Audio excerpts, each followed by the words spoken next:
welcome back. So we will be starting a new devotion today, and I have just prayed about it. And the two options that I had, they were literally daily devotions, so they were dated. And I'm like trying to figure out how we would do that since I don't upload a devotion every day. But I have, through much prayer, I just keep feeling led to go to this one. So we are going to be using the devotion, Turning Points with God by David Jeremiah. It does include scripture. Of course, I will be reading the scripture that it references out of my King James Bible. I was kind of comparing his scripture, and he doesn't read the whole verse, and there's a few words missing and this and that. And I just personally would prefer to read the whole verse the way the King James Bible has it. So that's what I will be doing. But I will just be reading the days that I'm going to put it up, the date that it will go up. That's the date that I'll be reading out of this devotion. And we're just going to trust God to just move and be with us. So that's what we're going to be doing. So today we're going to be reading from this devotion. I will link it down in the description box. If I can find it on Amazon, I will try to leave y'all a link. If you want to purchase it, maybe some of you already have it. I don't know. But that's what we're going to be reading. This one is a little bit different because it starts with the scripture. So that's what I'm going to do. I'm going to read the scripture because that's how it starts. And then I'll read the devotion, and then I will share my thoughts on it. I'm trying to find, there it is, my pencil. Okay, so the title of it is Scalded. It's on page 100. And the scripture is from Acts chapter 8 and verse 1. And so I will read that for us real quick. It says, "And Saul was consenting unto his death. And at the time there was a great persecution against the church, which was at Jerusalem. And they were all scattered abroad throughout the regions of Judaea and Samaria, except the apostles." That's the verse. And I'm going to now read the devotion. And it says, in Acts 1, Jesus commanded the apostles to preach the gospel throughout Judea and Samaria. But after the day of Pentecost, the word was largely confined to Jerusalem. God used persecution to move his people to obey. When they didn't go out in obedience, the Lord sent them out by persecution. God will accomplish his will and proclaim his word to the ends of the earth, either with our consent or without it. So it's best to cooperate from the beginning. John Fletcher, a backslidden young man, was waiting to board a ship when a maid spilled boiling water on his leg, badly scalding him and forcing him to literally miss the boat. But the ship was lost at sea. Fletcher, meanwhile, was convicted of sin through the preaching of the Methodist evangelists, and later became one of John Wesley's closest associates. God used scalding water to get Fletcher's attention and redirect his life. He might do that with you or me. The Lord, in his goodness, sometimes finds ways to motivate us to obey his will.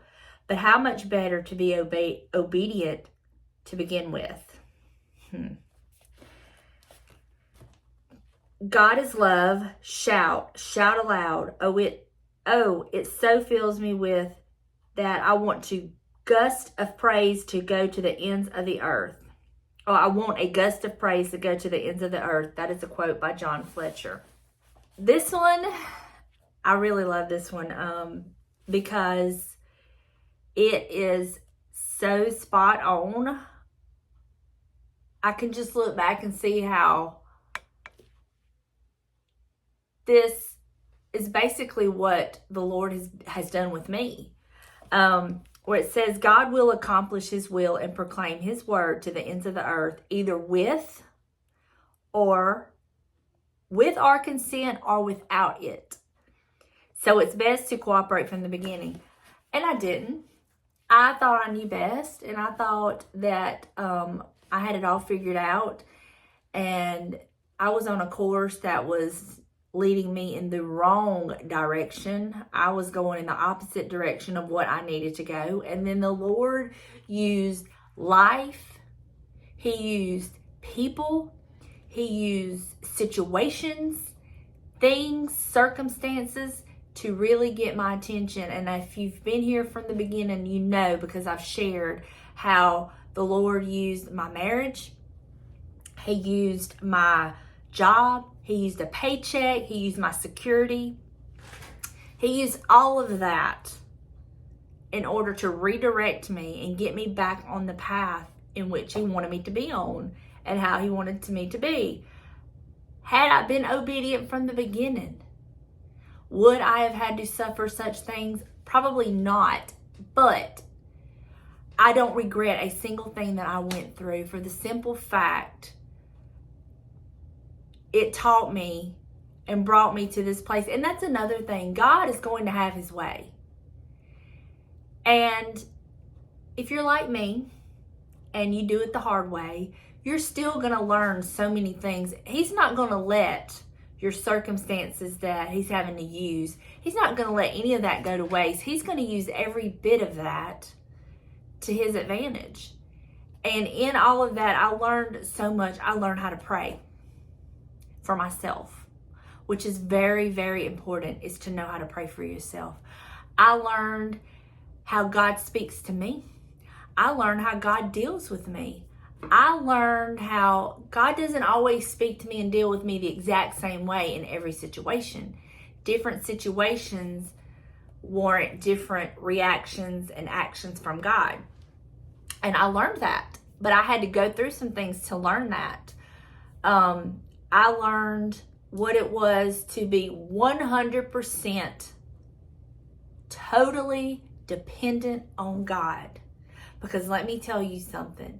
When you've lost every bit of your security, a paycheck, a husband, a job, you know, all the things that we depend on that meet our needs. I mean, without a job, you're not going to get paid. And without pay, you're not going to be able to afford a house, electricity, water, car, food. You know, it just takes things to live. And I lost all of that. And then I didn't even have the husband there as a backup to kind of get me through and help me through this. I was 100% dependent on God. And I learned what that was like. I learned all of that in that time. And let me tell you something. It is I'm not going to say it's easy, because it wasn't easy. It was not easy. It's a scary time, but it's not as scary like the devil will put the fear in you. It's not that kind of fear. It is just the fear of the unknown.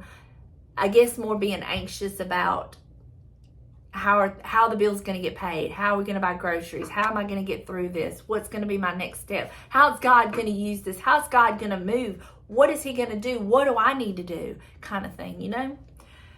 But hey, I got through, and I can tell you, looking back, I don't even understand how I got through that, how the bills got paid with what I was able to bring in, and the amount of what the bills cost versus what I was bringing in. The math wasn't mathing, as they say.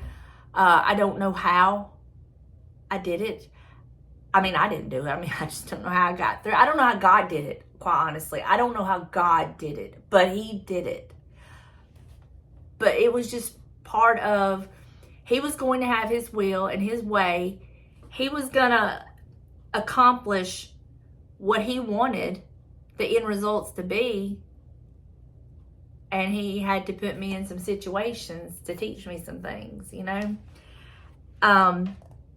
Just like this John Fletcher, a backslidden young man was waiting to board the ship when he was burnt with scalding water.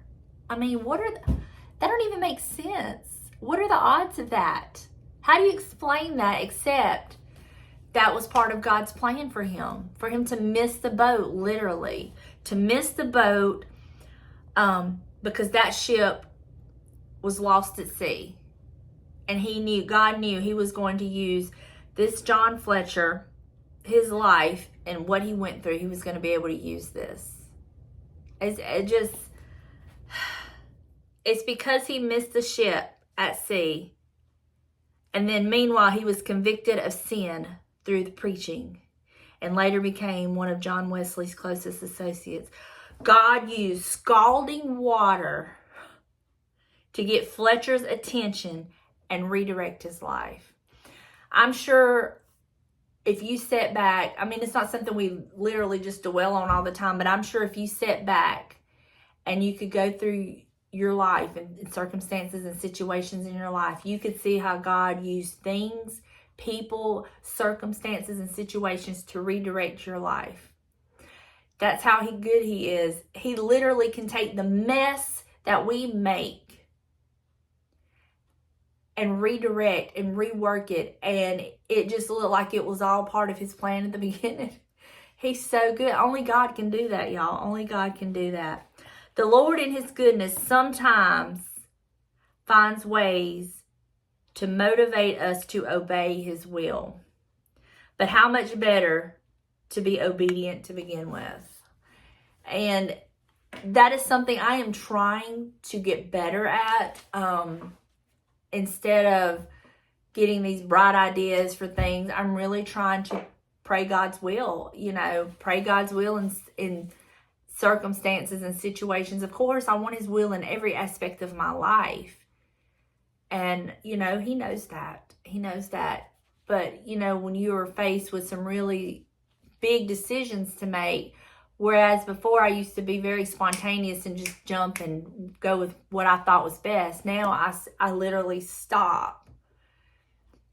I've learned to stop and to take the time and to pray the will of God, because what may look and sound so good, I don't know what's coming down the road with that one decision I make, whereas God is already there. And I pray if it's his will, it'll all work out. And if it's his will, it will all flow and work out. If you're having to force a square peg into a round hole, it's probably not the will of God. But if everything is just kind of flowing and just easy breezy, then most likely that is the will of the Lord, because he works things out. Impossible things he works out. He makes a way where there is no way. And I'm just so grateful for that. And so I just tell him, your will be done. And if it's not your will, block it. Block it in every way possible. Block it. Because the last thing I want to do is be outside the will of God. I really enjoyed this one. I hope it has blessed you. I feel God so strongly. And I'm thankful for that, because, this again is one of those decisions. It's not about me and my choices and my decisions. This devotional channel is all about God, and I want to make the right decisions. And I have been praying about it. I've been looking when I've been out at the thrift stores and this and that. And the two that I had, I just prayed about them, and I just kept being drawn to this particular devotion. So, if it's not God's will, then he will put something in my path that is. But I truly feel that today, this one is the will of God, and I hope you feel it too. Thank you so much for being here. I love each and every one of you, and I pray you have an amazing day. I'll see you in the next one. Bye, y'all.